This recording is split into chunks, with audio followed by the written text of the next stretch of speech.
እንኳን ወደዚህ ጥልቅ ትንታኔ በደህና መጣችሁ። ዛሬ እጅግ በጣም አጓጊ ወደሆነ የታሪክ ማህደር ነው የምንገባው። በጣም ቀጥታ ወደ ቀይ ባህር አካባቢ እንጓዛለን። በተለይም ከ8ኛው እስከ 16ኛው ክፍለ ዘመን ወደ ነበረው ጊዜ። ትክክል። ያው ብዙ ጊዜ ስለ ቀይ ባህርና አካባቢው ታሪክ ስናስብ ትልቅና የታወቁ ግዛቶች ናቸው ወደ አእምሮአችን የሚመጡት። የዓለም አቀፍ የንግድ መስመሮች ወይም በታሪክ መጻሕፍት ላይ በስፋት የሰፈሩ ማዕከላዊ መንግስታት። ልክ ነህ። ግን ዛሬ ትኩረት የምናደርገው በታሪክ መዛግብ ውስጥ ሆን ተብሎ ብዙም እንዳይነገርለት በተደረገው የዳህላክ ሱልጣኔት ላይ ነው። ያው በጊዜው እጅግ ኃያል እና ተጽዕኖ ፈጣሪ የነበረ ግዛት ነው። ሱልጣኔቱ ዝም ብሎ ካርታ ላይ እንዳለች ተራ ደሴት አልነበረም ማለት ነው። በጭራሽ። የዘመኑን ኃያላን ስርወ መንግስታት ዕጣ ፈንታ እስከ መወሰን የደረሰበትን አስገራሚ ጉዞ ነው ምንቃኘው። የዛሬው ዳሰሳችን ሙሉ በሙሉ መሰረት የሚያደርገው በሁለት እጅግ ጠቃሚ ጥናታዊ ሰነዶች ላይ ነው። እሺ፣ እነሱም የመጀመሪያው ሉዓላዊ ድንጋዮች ወይም በእንግሊዝኛው ሶቨረን ስቶንስ ሲሆን፣ ሁለተኛው ደግሞ የአቢሲኒያ ቀጣይነት ወይም the Abyssinian Continuum የተሰኙት ናቸው። እነዚህን ምንጮች ስንመረምር የዳህላክ ደሴቶች እንዴት ከተራ የእስረኞች ማቆያነት ተነስተው የራሳቸው ጠንካራ የባህር ኃይል ወዳለው ኃያል መንግስትነት እንደተቀየሩ በግልጽ እንመለከታለን። ያው የአቢሲኒያ የባህር ላይ መንግስትነት ማለት ነው። በትክክል። ከዚህም በላይ እነዚህ ሰነዶች አንድ ትልቅ የታሪክ ምስጢር ያጋልጣሉ። እሱ ምንድን ነው? ማዕከላዊ የታሪክ ጸሐፊዎች ይህንን አስደናቂ የሉዓላዊነት እውነት እንዴት ለማዛባትና ከተራ የባሪያ ዓመት ጋር አመሳስለው ለመደበቅ እንደሞከሩ በዝርዝር ያስረዳሉ። እሺ፣ ይህንን ጉዳይ ደረጃ በደረጃ እንመልከተው። ታሪኩ የሚጀምረው በጣም በሚያስገርም እና ማንም በማይጠብቀው ሁኔታ ነው። በጥንቱ ጊዜ ይህ የዳህላክ ደሴቶች ስብስብ በወቅቱ በነበረው የኡማያድ ስርወ መንግስት ዘንድ የእሾህ ደሴት በሚል ስያሜ ነበር። Island of Thorns። ልክ ስሙ ራሱ ምን ያህል አስፈሪና የተገለለ ቦታ እንደነበር ይነግረናል። ግን ይህንን ስያሜ ያገኘው ለምንድን ነው? ያን ያህል ግዙፍ የነበረው የኡማያድ ግዛት ለምን እዚች ርቃ በምትገኝ ደሴት ላይ ትኩረት አደረገ? ለምን አስፈለጋቸው? ያው የእሾህ ደሴት የሚለው ስያሜ የተሰጠው ያለ ምክንያት አልነበረም። የኡማያድ ካሊፌት በዚያን ጊዜ ከስፔን እስከ ህንድ ድንበር ድረስ የተዘረጋ እጅግ ግዙፍ ግዛት ነበር። በጣም ሰፊ ነበር። እና ይህ ግዛት ሲሰፋ ውስጣዊ ተቃዋሚዎችና የፖለቲካ ጠላቶች መፈጠራቸው አልቀረም። ያው የተለመደ ነው። ስለዚህ የኡማያድ አስተዳዳሪዎች ይህንን የዳህላክን ደሴት ይጠቀሙበት የነበረው እጅግ አደገኛ ናቸው ብለው የሚያስቧቸውን የፖለቲካ እስረኞች ለማቆየት ነበር። አመፀኞችና ወንጀለኞችን አግልለው ለማቆየት። ልክ ነሽ። ደሴቱ ከመሃል ሀገር በጣም ሩቅ ከመሆኑም በላይ እጅግ ሞቃታማ እና አስቸጋሪ የአየር ንብረት ስለነበረው ማንም ሰው ከዚያ አምልጦ ይወጣል ተብሎ አይታሰብም ነበር። ይቅርና እዚያ ቦታ ላይ የራሱን ማህበረሰብ ሊገነባ ጭራሽ አይታሰብም ነበር። ነገሩን አድማጮቻችን በዓይነ ሕሊናቸው ለመሳል ያህል አንድ ቀላል ንጽጽርን ውሰድ። እሺ፣ አስቡት። በአንድ ወቅት እጅግ አደገኛ እስረኞች ብቻ የሚታጎሩበት፣ ማንም ሰው ሊደርስበት ማይፈልግ እንደ አልካተራዝ ያለ ገለልተኛ ደሴት አለ። ምርጥ ንጽጽር ነው። ማንም እዚያ ሄዶ በሕይወት ይኖራል ብለው አላሰቡም። ነገር ግን ከጥቂት መቶ ዓመታት በኋላ ይህች ተመሳሳይ ደሴት የራሷን መንግስት መሰርታ የራሷን ጦር አደራጅታ በክ ትላለች። የራሷን የባህር ክልል አስከብራ ጭምር። ይህ እኮ ከማረሚያ ቤትነት ወደ ኃያል ሉዓላዊ አገርነት መቀየር ማለት እጅግ አስገራሚ የለውጥ ሂደት ነው። በጣም እንጂ። ታዲያ ይህ የሉዓላዊነት ሽግግር መቼ እና እንዴት ሊረጋገጥ ቻለ? ይህ አስገራሚ ሽግግር ሙሉ በሙሉ ቅርጽ የያዘው በ11ኛው ክፍለ ዘመን ነው። እሺ። በዚያን ጊዜ ዳህላክ ስሟን ከማስጠራት አልፋ ሙሉ በሙሉ ራሷን የቻለች ሱልጣኔት ሆና ነበር። የራሷን ሰፊ የባህር ክልል የምታስተዳደር። ልክ ነሽ። ከታሪክ መዝገቦች እንደምናገኘው ይህ ሉዓላዊነት በስም ብቻ የተወሰነ አልነበረም። ለምሳሌ ያህል በ1093 ዓመተ ምህረት እንዳረፉ የሚነገርላቸው ሱልጣን አልሙባረክ የተባሉ መሪ ነበሩ። ሱልጣን አልሙባረክ። እሺ። እኚህ መሪ በደሴቱ ላይ እጅግ ጠንካራና ሀገር በቀል የሆነ የዘውድ አስተዳደር መመስረት ችሎ ነበር። ይህ ማለት ዳህላክ የራሷ የሆነ ውስጣዊ ፖለቲካዊ መዋቅር ነበራት ማለት ነው። አዎ፣ የግብር አሰባሰብ ስርዓትና የኢኮኖሚ አውታርም ዘርግታ ነበር። ገርመኝ እኮ። ይህ ማለት ዝም ብሎ በደሴቱ ላይ የሚኖሩ ስደተኞች ሳይሆኑ መዋቅር ያለው መንግስት ነበራቸው ማለት ነው። በትክክል። ነገር ግን ያው የውሃ ላይ ሉዓላዊነትን ለማስከበር አስተዳደር ብቻውን በቂ አይደለም፣ ጉልበትም ይጠይቃል። አዎ፣ ኃይል ያስፈልጋል። ምንጮቻችን የዚህን ሱልጣኔት የባህር ላይ ኃይል እንዴት ነው የሚገልጹት? በቀይ ባህር ላይ የነበራቸው ወታደራዊ አቅም ምን ይመስል ነበር? እጅግ ወሳኝ ጥያቄ ነው። የዳህላክ ሱልጣኔት ኃይል መሰረቱ የነበረው ጅላብ የተባሉ ልዩ የባህር ኃይል መርከቦቻቸው ነበሩ። ጅላብ ይባላሉ? አዎ፣ ጅላብ። እነዚህ መርከቦች ዝም ብሎ ለአሳ ማጥመጃ የሚጠቅሙ ትንንሽ ጀልባዎች አልነበሩም። እሺ፣ ምን አይነት ነበሩ? ጅላብ መርከቦች ቀይ ባህርን ሙሉ በሙሉ ለመቆጣጠር ታስበው የተሰሩ ነበሩ። እጅግ ፈጣን እና በጦር መሳሪያ የተደራጁ የጦር መርከቦች። ዋው! በወቅቱ ደግሞ ቀይ ባህር ከምስራቅ ወደ ምዕራብ የሚጓዙ የዓለም አቀፍ ነጋዴዎች ዋና መተላለፊያ ነበር። አዎ፣ ትልቁ የንግድ መስመር ነው። ልክ ነሽ። የውጭ ነጋዴዎች እና ግዙፍ መርከቦች በዚህ የዳህላክ የባህር ክልል በኩል ሲያልፉ ለደህንነት ጥበቃ እና ለመተላለፊያ የሚሆን ግብር መክፈል ግዴታቸው ነበር። አስቡት እንግዲህ እናንተ ትላንትና የእሾ ደሴት ተብሎ የተጣሉበት ቦታ ላይ ሆነው ዛሬ የዓለም አቀፍ ንግድ መርከቦችን ያስቆሙ ግብር ክፈሉ እያሉ ነው። አዎ፣ በጣም የሚገርም የኃይል ሽግግር ነው። ታዲያ ይህንን ግብር አልከፍልም የሚል ወይም የዳህላኩን ኃይል የሚገዳደር የውጭ ነጋዴ ቢመጣ ምን እርምጃ ይወስዱ ነበር? እርምጃቸው እጅግ ጥብቅ እና የማያዳግም ነበር። ማለት ግብር ለመክፈል ፈቃደኛ ያልሆኑትን መርከቦች በእነዚህ ጅላብ የጦር መርከቦቻቸው አሳደደው በኃይል ያስቆሙ ነበር። በኃይል? አዎ። አልፎ ተርፎም መርከቦቹን በቁጥጥር ስር ውሎ ንብረታቸውን እስከ መውረስ ሲደርሱ እንደነበር በምንጮቹ ላይ በግልጽ ሰፍሮ ይገኛል። ይህ እንግዲህ አንድ መንግስት የውጭ ዜጎችን መርከብ አስቆሞ ግብር ማስከፈል ከቻለ በዓለም አቀፍ ደረጃ ሙሉ ሉዓላዊነትን በተግባር እያሳየ ነው ማለት ነው። ይህ እኮ የባህር ላይ ኃይላቸው ምን ያህል አስፈሪ እንደነበር ያሳያል። አዎ፣ የራሳቸውን ውሃ መቆጣጠራቸው አስደናቂ ሆኖ ሳለ ምንጮቹ ግን የዳህላክ ተጽዕኖ በውሃ ላይ ብቻ የተወሰነ አልነበርም ይላሉ። ትክክል ነሽ፣ አልተወሰነም። ተጽዕኖአቸው ባህሩን አቋርጦ ወደ መሬት በተለይም ወደ የመን የፖለቲካ ጉዳይ ዘልቆ ገብቶ እንደነበር ሰነዶቹ ያሳያሉ። ይህ እንግዲህ እንዴት ሊሆን ቻለ? የደሴት ላይ መንግስት በዋናው መሬት ፖለቲካ ውስጥ ጣልቃ የሚገባበት አቅም እንዴት ፈጠረ? እዚህ ላይ ነው እንግዲህ ጨዋታው።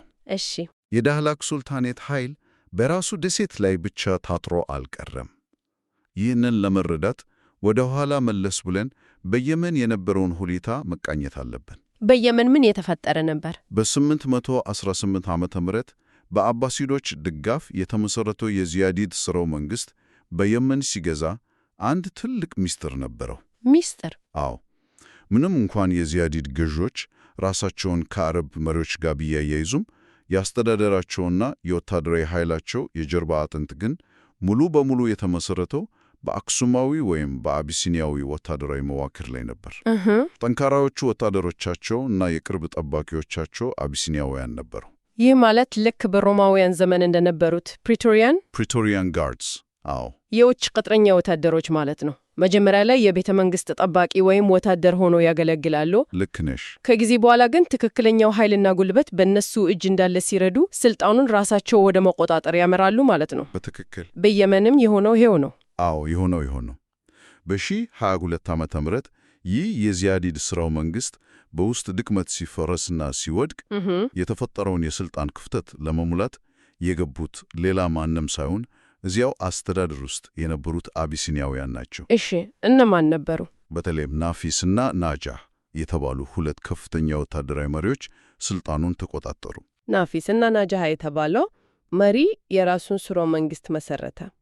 ይኸውም የናጃይድ ሥርወ መንግሥት በመባል በታሪክ ይታወቃል። አስቡት እንግዲህ በአረቢያ ምድር በየመን እምብርት ላይ በአፍሪካውያን የሚመራ ኃያል የፖለቲካ መንግሥት በይፋ ተመሰረተ ማለት ነው። አዎ፣ በጣም አስገራሚ ታሪክ ነው። ይሄ በራሱ ትልቅ ነገር ነው።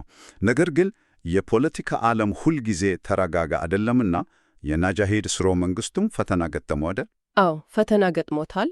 ልጆቹ ከስልጣን ሲባረሩ የዳህላክ ሱልጣኔት እንዴት ወደዚህ ታሪክ ገባ? ምን መሰልሽ፣ የናጃሂድ ስርወ መንግስት በሌሎች ተቀናቃኝ የየመን ኃይሎች ተሸንፎ የናጃሃ ልጆች ከስልጣን ሲባረሩ የሸሹት ቀጥታ ወደ ዳህላክ ሱልጣኔት ነበር። እዛ ነው የሄዱት? አዎ። እዚህ ላይ የዳህላክ ሱልጣኔት የተጫወተው ሚና እጅግ ወሳኝ እና ታሪካዊ ነበረ።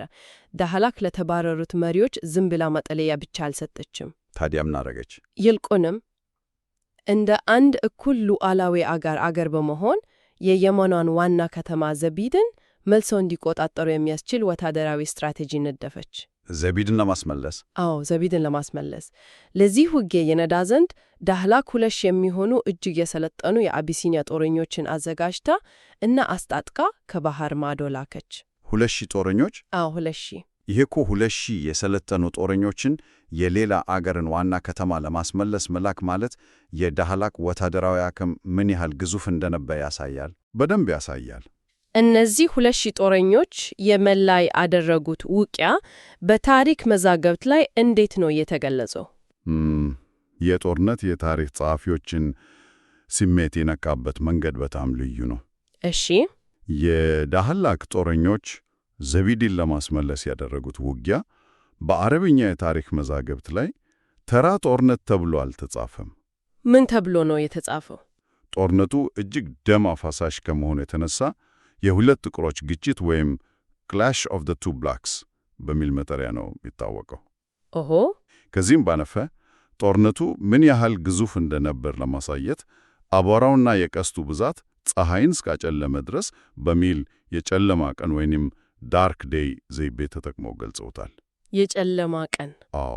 በመጨረሻም እነዚህ 2,000 ጦረኞች ወሳኝ የሆነውን ድል አስመዝግበው ከተማዋን መልሰው መያዝ ችለዋል። የጨለማ ቀን የሚለው ዘይቤ ጦርነቱ ያመጣውን ከፍተኛ ድንጋጤና የቀጠናውን የኃይል ሚዛን እንዴት እንዳናወጠው በደንብ ያሳየናል። በትክክል። ምንጮቻችን ይህንን ክስተት የአብሲኒያ ቀጣይነት ከሚለው ጽንሰ ሐሳብ ጋር ያያይዙታል። The Abyssinian Continuity። ልክና ይሄ ማለት ታላቁ የአክሱም መንግስት በዋናው መሬት ላይ ቢዳከምም ያ የኃይልና የሉዓላዊነት መንፈስ ግን አልሞተም ነበር ማለት ነው። አልጠፋም። በዳህላክና በየመን በኩል በአዲስ መልክ ቀጥሎ እንደነበር ነው የሚያሳየው። ልክ ነሽ። ታሪክን ስንመረምር ማዕከላት ከአንድ ቦታ ወደ ሌላ ቦታ ሊቀይሩ ይችላሉ። ነገር ግን የህዝቦች ተጽዕኖና ወታደራዊ ጥበብ በአንድ ጀንበር አይጠፋም። የዳህላክ ሱልጣኔት እና የናጃሂድ ስርወ መንግስት የዚያ ጥንታዊ የአክሱማውያን ኃይል አዲስ መገለጫዎች ነበሩ። የፖለቲካ ቅርጻቸውን ቀይሮ ኃይላቸውን አቆይቶ ነበር። ታዲያ የዚህ ሁሉ ትርጉም ምንድን ነው? አሁን ወደ ዋነኛውና ትልቁ ጥያቄያችን እንመጣለን። እሺ፣ ይህን ያህል ኃያል የነበረ ግዙፍ የባህር ኃይል ያለው የዓለም አቀፍ መርከቦችን ግብር የሚያስከፍል አገር እና የሌላ አገር ዋና ከተማን ለማስመለስ 2,000 ጦረኞችን ልቆ የጨለማ ቀን የተባለ ጦርነት ያካሄደ ግዙፍ ታሪክ ለምን ለዘመናት ከዓለም ተደበቀ?